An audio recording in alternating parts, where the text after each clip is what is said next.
Sunday వచ్చిందనుకో మనం ఏదైనా వెరైటీ చేసుకోవాలనుకుంటాం కదా, డిఫరెంట్గా ఏదో మనకున్న దాంట్లో మనం డిఫరెంట్. అందుకని ఈరోజు పూరి తినాలంటే ఇట్లా కర్రీ కావాలిగా, అది నువ్వు మన రెస్టారెంట్ స్టైల్లో తినాలనుకుంటా, మన నోరు కదా, అబ్బో అమోహం కోరికి.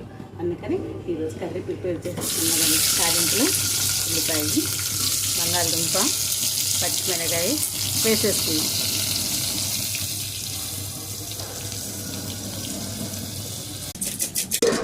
మనం పిండి కలిపేసుకొని పెట్టుకున్నాం. పిండి నాని చక్కగా పూరి పొంగుతుంది, స్మూత్గా ఉంటుంది. పిండి కలిపేసుకున్నాం, ఇలా మూత పెట్టేసుకున్నాం. వేసుకున్న బంగాళదుంప, టమాటా, ఉల్లిపాయ, పచ్చిమిరకాయ మగ్గిపోయింది. మనం శనగపిండి ఇలా ఉండలేకుండా వాటర్లో కలుపుకొని ఇట్లా వేసుకొని తిప్పేసుకున్నాం.